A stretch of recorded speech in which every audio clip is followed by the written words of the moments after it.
Well, everyone, I am still traveling in a mysterious place that I'm not going to tell you about, but there is still breaking news, including some news that I find quite shocking. You see, Colin Moriarty, who runs like Last Stand Media, he is like an OG of games journalism, though as you'll see in this clip, he doesn't claim to do a lot of like journalistic reporting nowadays. He's more of a commentator and that type of thing, which is totally fine. That's probably closer to what I do. But he has been speaking with at least one person involved in the development of Concord, and he has some like insane things to say. Basically, the sentiment is, though, that Concord's failure is like way worse than anybody realizes. Like, there was initial reporting, you know, I was saying that I had inferred through things and heard through the grapevine this was maybe like a $200 million blunder. After that, there were some like bigger news outlets that were saying it's definitely like $100 million blunder, so it's not as bad as like Suicide Squad. Well, Colin is saying his source that he's verified is saying that it cost around $400 million.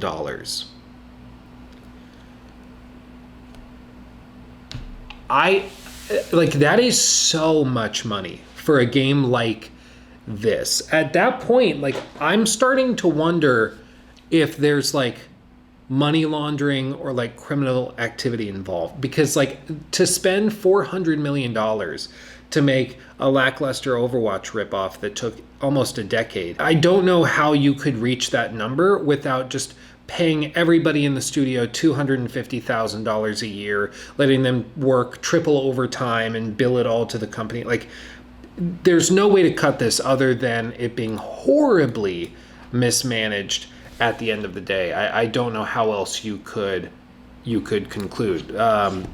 So I want to go through this clip because it's fascinating, and we're going to do a good old school style react to it. Because again, this is crazy. This is taken from the Secret Symbols podcast that Colin runs with a couple of other blokes, and my understanding is it's primarily a discussion over PlayStation games, but without further ado, let's hear what Colin has to say about Concord. I want to talk about Concord. I wasn't going to ever talk about this game again, because who really gives a shit? However, and I don't do journalism really anymore, as you guys know, and we talk about this a lot. I was a journalist at one time, and I used to break a lot of stories, and these days I don't really grind like that. So the stories that I break these days are usually people, always, not usually, always people coming to me. And someone who worked on Concord reached out to me, and I verified who this person was and went through all of that and talked to this person extensively. And I'll say that this actually happens more than you might realize. Some people might be weirded out at the idea of like a game developer reaching out to a YouTuber or streamer or podcaster and offering information, but it actually does happen a good amount because, like, shocker, a lot of the developers on these games, they know that this isn't going to work, or they know people aren't going to like it, or it's not going to sell well, or they have problems with the direction of some of these choices. I was speaking to another developer on a pretty big game recently, and they were expressing how they were not happy with the final product, but it was out of their control. So they could just, like, they could only do so much. They could only do their part of the broader project, but they weren't happy with a lot of the choices. I've even heard from people that have worked on some pretty sizable flops that everybody in the studio knew that was coming, and it didn't come as a surprise. What makes Concord so special is that they apparently didn't see it coming, and they really thought this was going to pop off, which he'll get to in a second. Like for a long time. Ooh. And got some, I think, interesting information that I can share about Concord. And I think people will be interested about it. The reason that I wanted to talk about it is because some of the assumptions that I had made about the game were dead wrong as far as how much it cost and how much Sony really lost on it. So the big thing that you really need to know here, like when I heard him say that, I thought, oh, they spent like way less. This isn't that big of a deal. I think it's Dustin maybe. I'm not sure. The individual on the bottom of the screen seems to know what's coming. About this is that Concord cost about $400 million to make. Oh my God. And the story goes that Concord, by the time Concord was, so in the first quarter of 2023, Concord had basically entered an alpha state. This was before Sony had even purchased the team. But Sony had been working with Probably Monsters, and which was the original owner of Firewalk and Firewalk, probably since late 2020, maybe 2021 at the latest. I mean, if anything, the takeaway is that Probably Monsters, brilliant. They figured out you don't actually have to make a successful live service game. You just have to make a live service game developer who's working on a project and then convince big corporations that they're going to make billions off of the franchise, which they apparently did, because again, Sony bought this game before anybody had seen it. Like I was trying to figure out if other content creators had like consulted on this or tried it years ago, because that happens sometimes. There's been rumors that like Marathon, for example, has been contacting streamers to like try it and give feedback and stuff, and that happens all the time with like Call of Duty. They talk to pros all the time, and I was wondering if they did something like that with Concord, but I have not been able to come up with anybody, even speaking like totally anonymously, not wanting to have their name out there, obviously. Nobody apparently had seen this game publicly. It was only behind closed doors that Concord was being talked about, and Sony was willing to buy out the studio. It's insane that they looked at an alpha of what we eventually got and thought, this is ready for prime time. Like, this is big money stuff. I cannot believe it. Really makes you wonder if the executives that made that decision were competent. But then again, I think most of the executives who made that decision are no longer at PlayStation. So that's probably a giveaway. On Concord, the game was in development before that. Up to the point that the game went into alpha state, they had already spent about $200 million on it. Oh my God, dude. So part of what makes this worse than it sounds already, and just to hear that like they spent $200 million to reach alpha, that's like levels you would expect to see from like a Rockstar game or like a huge AAA multi-platform title, you know? To reach that expense level is impressive, but it's all the more impressive pre-COVID. Like, they're saying alpha was hit 2023, or like early Q1 2023. To spend $200 million before we've like really felt the effects of COVID and the high inflation rates and everything that's come along with, you know, initially very low interest rates and then the Fed rising the rates. Like, that's very difficult to do. To spend $200 million in the late 20-teens to early 2020s, it's like you almost have to try to waste money to reach that level, to have an alpha. Again, for a game that had basically nothing. Like it was a 5v5 hero shooter with a couple of little bitty modes, and that's it.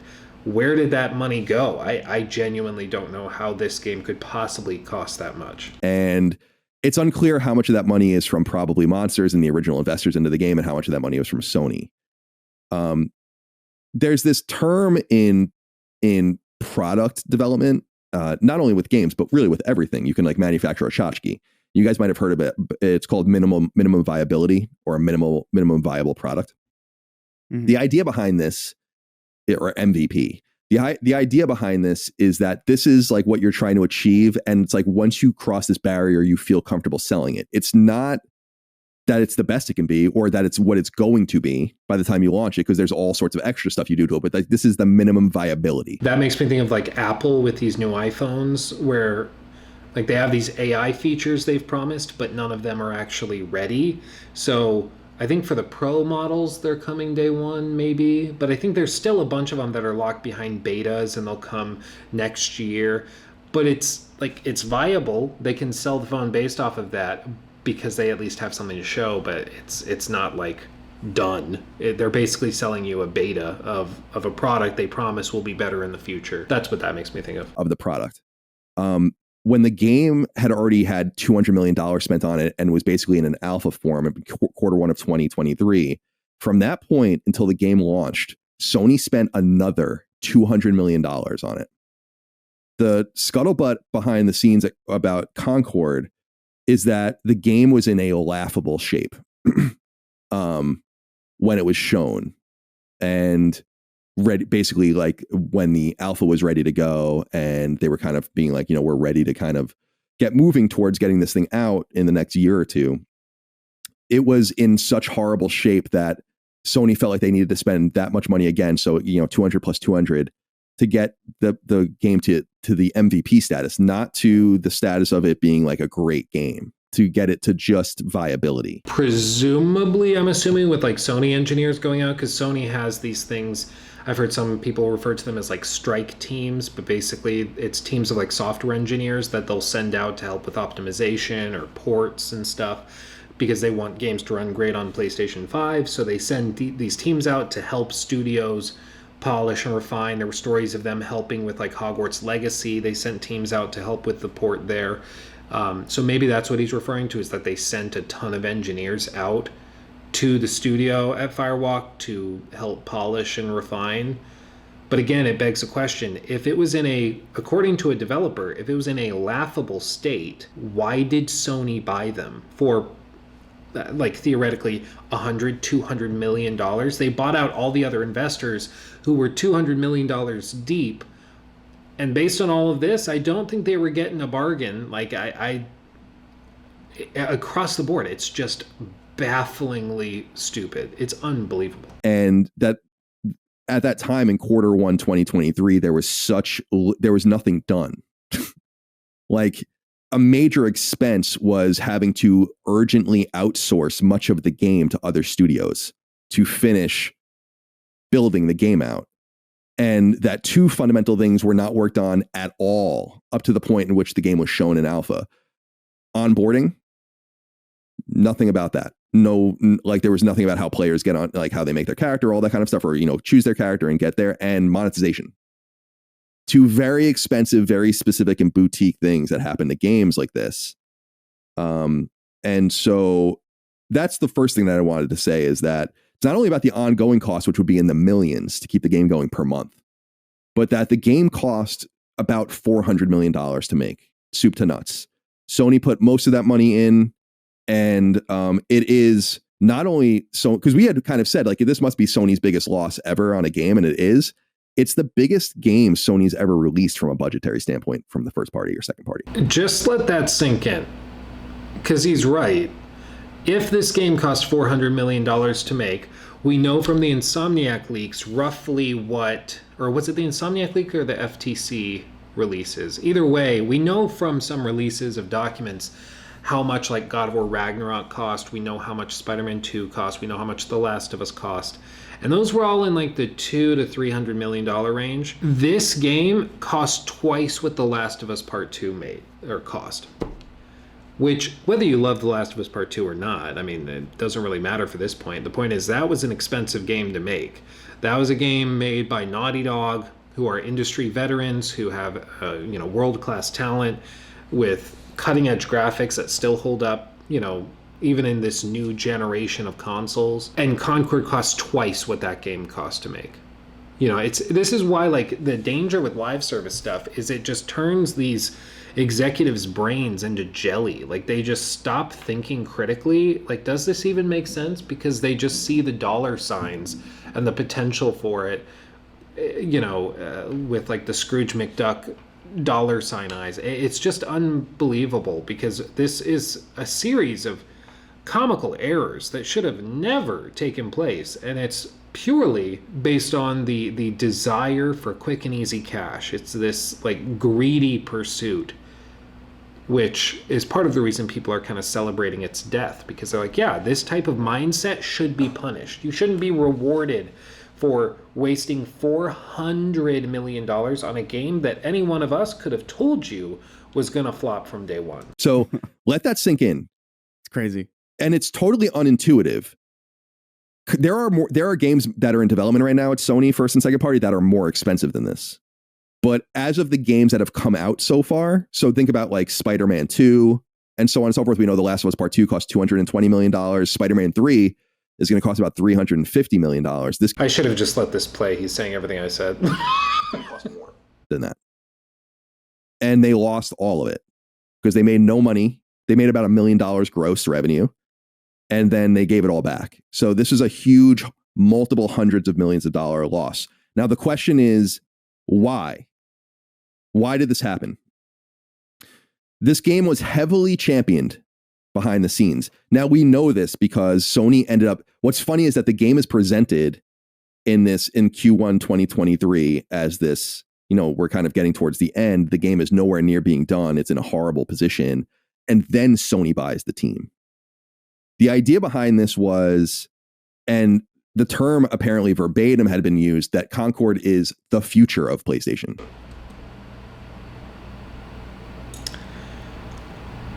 What? Like, this is again why I am not sad to see like Jim Ryan go. His vision for PlayStation was Concord. The terminology being used under his leadership was games like Concord were the future of PlayStation. That even Concord specifically was going to be the future because they expected this to blow up, which is why they paid for it to participate in that anthology series that's coming to Amazon Prime later this year. It's why they invested so heavily in the back end of this, spending $200 million just to get it functioning, after purchasing the studio for some reason. It's baffling. That they had such major ambition for this game that it was referred to internally as a Star Wars-like project for Sony. That it can be repeatedly revisited over and over and over again, not only in cross-media, but in what we were seeing. We've already kind of seen little bits of it. So the weekly story vignettes that they were going to release, and then, of course, the inclusion in Amazon's Secret Levels anthology, that's like just scratching the surface of it. Ironically, the game was codenamed Chaos behind the scenes. And a major thing about the game is that there was, and I think we can kind of get this vibe from just the nature of the people making it and kind of the way the game reads and all that, a toxic positivity vibe. Yeah. I think it's one of the damning red flags for a lot of games is if they hear, like if gamers hear that criticism and critiques are not being entertained, that should cause major concern because that's not a collaborative environment. Collaboration is like working with somebody who like brings the best out of you because they're pushing and prodding and pulling and pushing. Like they're helping you see things you don't see by being tough and being like, I don't like that. I think I'd like this instead. Apparently Concord is just like a drum circle where everybody's sitting around patting each other on the back and it's just a circle jerk of positivity. And it's just shocker. It didn't result in a good game. It came out with a game that you can tell there was no critical feedback involved in. You weren't allowed to say anything apparently internally about this game, about how like something's wrong with it, character designs are not right, and so on and so forth. They really truly believe this was Herman Hulst's baby, apparently. Okay, I didn't know that. I will say Herman Hulst, I know there are some people that think he's like a potential savior of PlayStation, but Herman Hulst has been there through all of this live service BS. He's been there through the green lighting of the PlayStation's like live service ambitions, through green lighting the Last of Us Online project, of course Concord, the exclusive marketing deals for Suicide Squad. Like he's been involved in all of that. And then his alma mater, this team over at Guerrilla, he of course is rooting pretty hard for the big multiplayer game they're working on. They're working on a huge Horizon themed and branded basically Monster Hunter game with the graphics of Fortnite, and that's like his baby too. So I don't think Herman Hulst is like this great savior of PlayStation either. I think he's just the last one standing. And I would just say, like, at some point, if you are like every time you hop on a ship and the ship sinks, and then you just hop on another ship and then that one sinks, at some point you should wonder if you're doing something to cause the ships to sink. And for Herman, I understand that he's a very capable guy. He comes from Gorilla, which popped off, found a lot of success. But I don't think he has the vision, or I don't think at the very least he understands what makes a successful major product for Sony and PlayStation. And I think that that's pretty clearly evidenced in the projects that he's greenlit. And all of this should make you all the more concerned about like the Gorilla project and about Fair Games and all the other stuff that they're working on. Because if this was the level of quality in their decision making with Concord, like there is no way that their quality of decision making and greenlighting was better with other studios randomly. You know, it's in this case there's a lot of smoke, and I think that indicates there's a fire. And he internally was himself a massive champion of the game. So it's not that. So the reason I'm telling you all of this, it's some interesting information, of course, but it's that I had said, when people were like, Concord lost $200 million. Now, people were pulling that money out because that's basically how much like some of the first party games like Ghost of Tsushima, The Last of Us Part 2, etc., kind of cost in that frame. And I was like, there's no way that it costs that much. I was saying like it cost 9 figures, probably like low $100 million, but there's no way it cost $200 million. No, it cost $400 million. So, and I am totally solid on this source, by the way. So that's why I'm willing to share it with you. Because again, I'm not really a journalist. So yeah, the big things to take away: $400 million loss. The game was in horrible shape as of 18 months ago, before release. Not even monetization, no onboarding, most content not even there.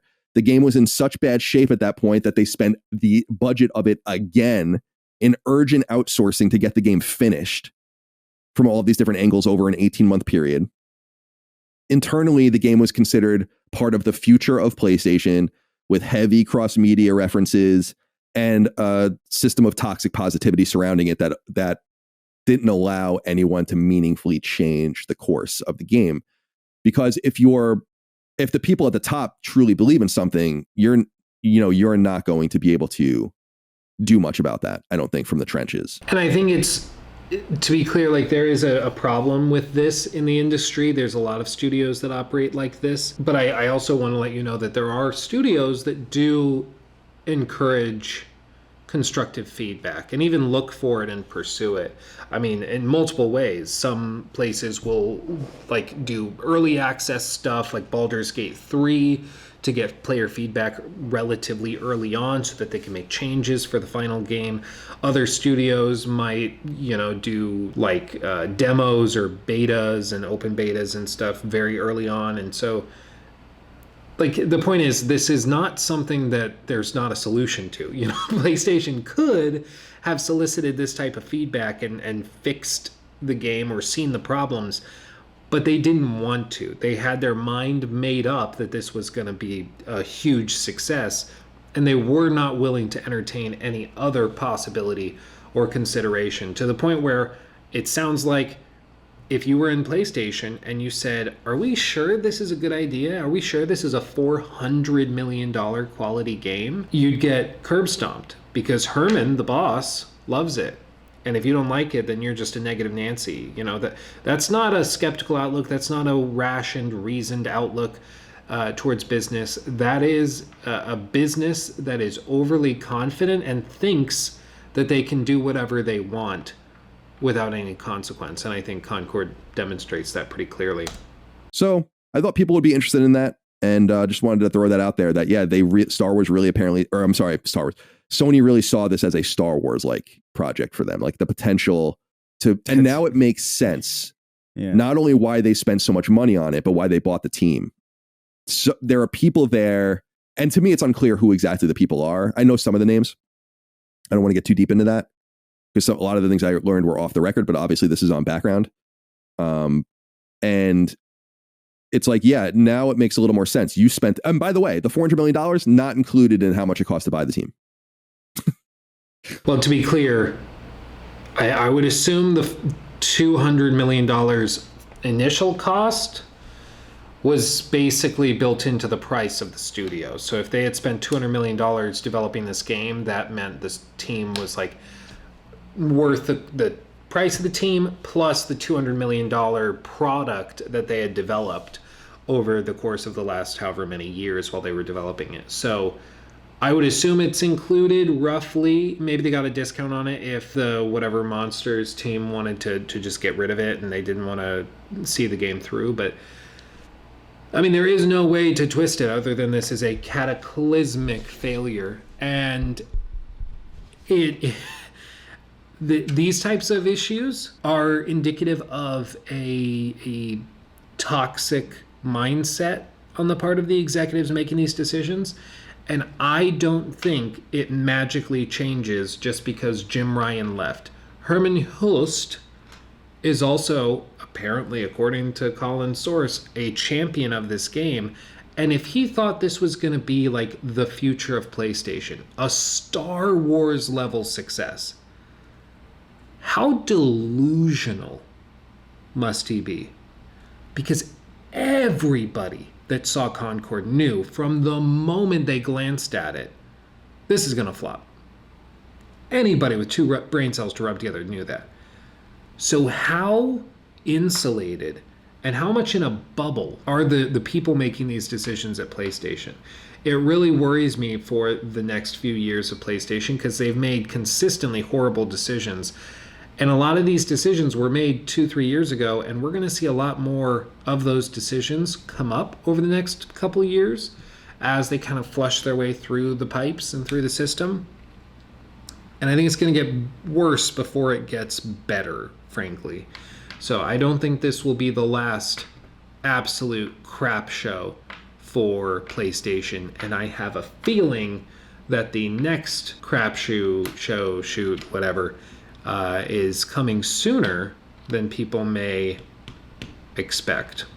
But for more on that, I'll have to do another video or talk about it on stream when I get back. Thanks for watching. I love you all desperately. Thanks for making my dreams a reality, and I'll see you in the next one. I'm going to head back home tomorrow morning, and I cannot wait to see you again and stream and do stuff like that. So much love. I'll see you soon. Hugs and kisses. Bye-bye. He took my thing.